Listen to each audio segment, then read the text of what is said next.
E o ministro Alexandre de Moraes assumiu hoje interinamente a presidência do STF, em substituição a Edson Fachin, que entra em recesso. Aliás, falando em recesso, o Juan Oliveira, Segré, mandou aqui a resposta para você, é que a OAB está em recesso. Deve ser. Lembrando que Moraes é o vice-presidente da Corte e comanda o Supremo até o dia 31 de janeiro. Nesse intervalo, o STF opera em regime de plantão para analisar casos urgentes, tanto novos quanto em processos em andamento. Alexandre de Moraes assume definitivamente a presidência do Supremo em 2027. E por falar em Moraes, o ministro vem negando todo tipo de pedido feito pela defesa de Jair Bolsonaro, que segue preso na Superintendência, na Polícia Federal em Brasília, mesmo após uma série de laudos médicos comprovando seu quadro grave de saúde e os procedimentos cirúrgicos recentes. Na Polícia Federal, Bolsonaro vive trancado num quarto vizinho a uma central de ar-condicionado com um barulho constante, 24 horas por dia. Eu pedi para o alemão colocar um vídeo para você ver, porque foi justamente por este motivo, por ter visto este vídeo, que eu fiz aquela introdução sobre tortura no Brasil. Acompanhe aí.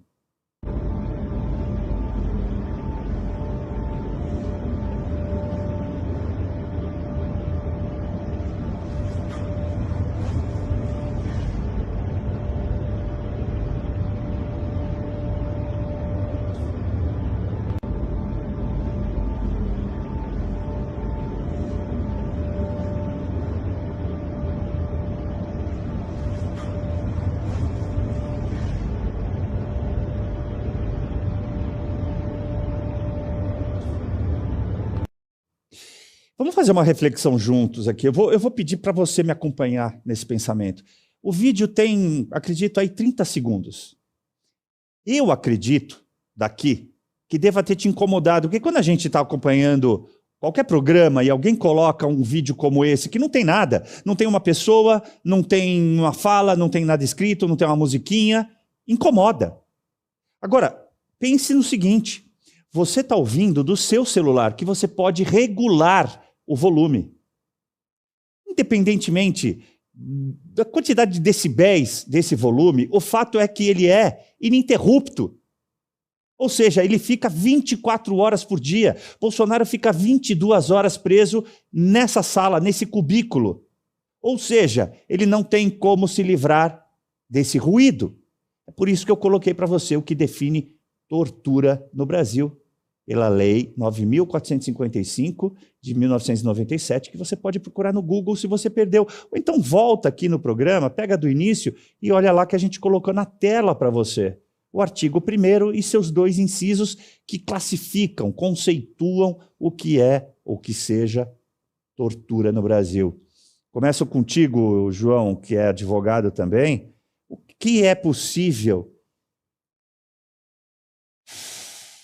que a oposição se indigne e saia somente da indignação e passe para a coragem de fazer algo e acusar o Alexandre de Moraes de torturador? O que está faltando, João? Assumir o ônus da coisa, né? Porque o cargo público, como eu mencionei, Caivano, ele tem muitas benesses, né? Os penduricalhos, né? Dezenas, em alguns casos, de assessores, como no Senado ou na Câmara, muitos assessores também. Um recesso gigantesco, até recesso de meio de ano, né? Que é uma coisa que não entra na minha cabeça, recesso de meio de ano. Mas, enfim, eles têm também. Então, cheios de recesso. E oposição, na minha visão, em estado de exceção, não tira férias, né? Não faz campanha para prefeitura e vereância, mas eles estão lá fazendo. E é importante dizer, Caivano, que você deixou bem claro ali o caput do artigo e o inciso. Isso é considerado tortura. Eu não vi a oposição indo na ONU, no próprio Ministério dos Direitos Humanos. Era para ter um protocolo por dia no Ministério dos Direitos Humanos. Era para intimar a ministra dos Direitos Humanos para esclarecimentos. Ela está lá tranquila falando as bobagens dela de sempre, que raramente ela aparece, tá? Porque quem já ouviu ela falando vê que há muita dificuldade em frases bastante simples da parte dela. Então a oposição precisa ter um mínimo de articulação, e que parece que não tem. Eu não sei o que está acontecendo, se é uma ordem de cima, se é uma falta de articulação mesmo, se eles largaram mão, se estão aguardando o Bolsonaro morrer para pegar o espólio dele, porque assim, há uma esquisitice muito grande. Agora, é necessário produzir esses atos de burocracia. Eu vejo muito essa coisa de falar, não vai dar em nada, mas vocês precisam protocolar, produzir esses documentos, ir na ONU, nas cortes europeias, nas cortes americanas, nos países vizinhos aqui, na própria Argentina, ir lá denunciar, falar, mostrar para o mundo, mas estão fazendo bem pouco isso, porque na rede social... Pode deixar, o pessoal já faz, vocês não precisam fazer, né? Porque se for no gabinete dos deputados lá, tem 3 pessoas de rede social, um jurista recém-formado, e olhe lá, né? Então vocês precisam ter juristas, trabalhar essa burocracia, nunca vi protocolar uma DPF, uma DIN, raramente o novo protocolo, então precisa produzir essas questões, até porque tudo vai cair no Alexandre de Moraes, tudo vai ser, ele está prevento para todos os casos, não é bem assim, pode ser que caia em outro ministro, que tenha um mínimo de coragem, um mínimo assim, de querer entrar para a história, porque pela porta dos fundos, vocês já entraram para a história. Precisava, como você disse, coragem, até porque o que o Supremo vai fazer? Vai prender todo mundo? Todo mundo que protocolar uma ação vai preso, vai ser investigado, vai aparecer uma pasta. Então, façam o seu trabalho. E lembrando que o Senado e a Câmara, quando faz CPMI, enfim, eles podem quebrar o sigilo. Lembra na CPMI da Covid? Quebrou Sim. o sigilo de todo mundo que não tinha nada a ver. Então, vocês podem quebrar o sigilo. Por que não quebra o sigilo do Toffoli? Do Alexandre de Moraes? Expliquem esses casos do advogado mais milionário do Brasil, os milionários advogados. Expliquem esses casos, porque cheira muito mal. Não estou falando que é uma conduta ilícita, mas tudo leva a crer que pode ter algum indício. Então o Senado deve fazer isso. Como você bem disse, precisa parecer legítimas as instituições e não estão parecendo em nada. Ou a oposição se une para alguma coisa, ou vai ficar, a direita vai sempre existir só na eleição, né? Verdade. Na eleição a direita, eu sou contra as drogas, contra o aborto, a favor da família.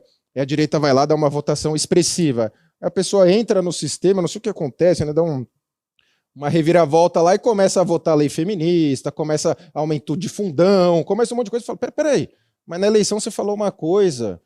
Então... precisa realmente uma articulação dessa oposição. E sinceramente, era para todos os deputados e senadores estarem lá, todos os dias lá na frente. E deputados, senadores, deixa eu contar um segredo para vocês não precisam pedir autorização para visita, não. É uma decisão judicial do Alexandre, precisa pedir autorização, não precisa, não. Vocês são os fiscais. Vocês podem ir lá e falar, sou o senador da República, vim aqui visitar. E deveria ser franqueado, mas não. Eles aceitam. O Alexandre decidiu que eu só posso 5 minutos e eu tenho que cortar a maçã que eu fui levar na transversal. Eles aceitam. Eles aceitam.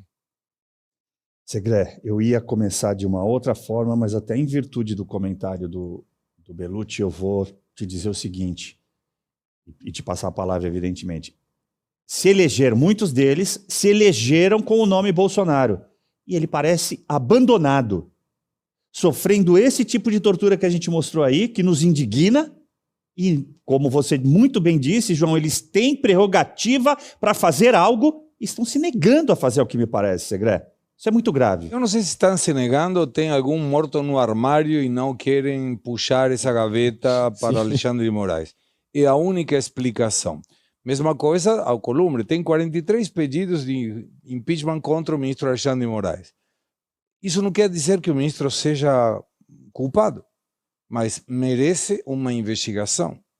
Nós temos um ministro que está totalmente fora de controle, prendendo por uma denúncia de um e-mail que não procedia a Felipe Martins. Tirou ele da domiciliar, colocou ele na preventiva, antes do processo transitado em julgado, porque um desafeto do Felipe Martins mandou um e-mail dizendo ele entrou no LinkedIn.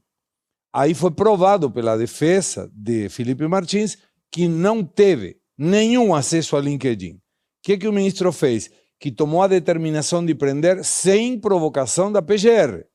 Mandou para a PGR uma petição dizendo, e aí, o que eu faço? Solto o Felipe Martins? Por que perguntar? Se para prender não perguntou.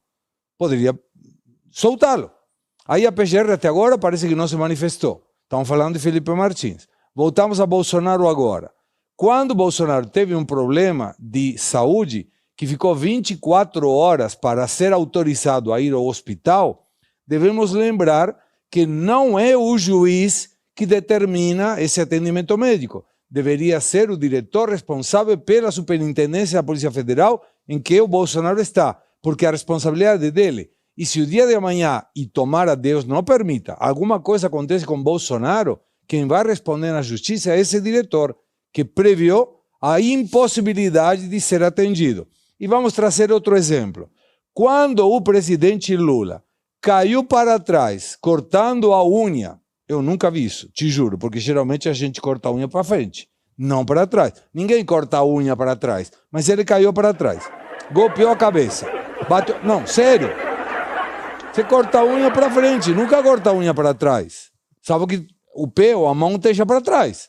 Aí ele teve uma queda, bateu a cabeça, abriram um aeroporto de Congonhas para ele vir aqui, porque não poderia ser atendido em Brasília, com toda a estrutura que tem a presidência da República. Então, gente, estão exagerando.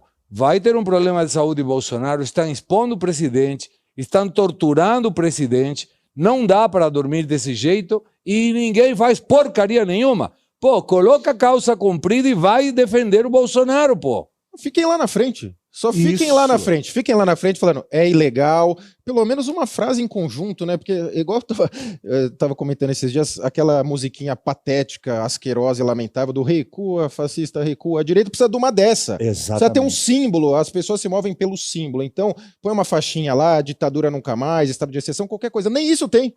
Não tem nenhum pin, nenhuma frase, nenhuma hashtag, não tem nada. Me permite uma coisa mais. Michele Bolsonaro, outro dia, falou que o presidente Bolsonaro desistia da vida.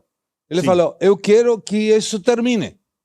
Então, presidente, não é a melhor recomendação e certamente o senhor não vai estar nos acompanhando, mas faz uma greve de fome, como esse mamarracho que se fala em castelhano. Esse inservível, porque não serve, de Braga, me parece que fez uma greve de fome fake. Mentirosa, né? Fake como a maioria das coisas da esquerda. Porque pelo menos isso vai chamar a atenção internacional também. Já que está sendo torturado, faz isso. De repente isso chama a sensibilidade de algum senador da direita para aí se colocar lá, como o João está falando, e dizendo, gente, eu não saio daqui até que isso não aconteça. Mas não, está todo mundo preocupado, agora vem um carnaval, está de férias, vão fazer um vídeo reclamando para conseguir likes. Pelo amor de Deus. Olha só, vou fazer um clamor aqui agora. Nós temos excelentes advogados que atuaram no 8 de janeiro, desde o princípio.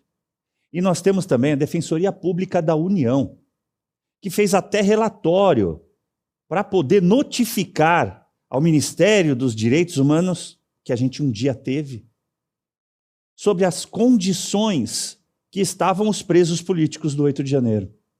E veja só, não parou por aí. Além de tudo isso, fizeram ótimas defesas e incluíram isso que eu trouxe aqui para vocês, da DPF 347, relatada pelo Marco Aurélio Mello. Então, parlamentares, eu não preciso ficar dando nome. Vocês sabem quem vocês sabem quem são os apoiadores do presidente Bolsonaro. Não sabe o que fazer, teu gabinete está de férias, você não quer atrapalhar, o teu jurídico não sabe o que fazer. Dá uma olhadinha nisso, acompanha o Pavinato. Acompanha outros excelentes professores de direito que existem por aí. Façam algo, vão para a porta da Polícia Federal, como sugeriu aqui o João Bellucci. Olha, o que eu mais vejo, apesar que ninguém é perfeito, mas o que eu mais vejo indo fazer oração todos os dias, desde que ele ficou em prisão domiciliar, é o Hélio Lopes, o chamado Hélio Negão. E por causa da sua amizade leal, amizade verdadeira, façam um pouco disso. Deixem os seus recessos de lado agora. Vão até lá, movimentem a sociedade, deem o exemplo. A palavra pode até convencer, mas o exemplo arrasta.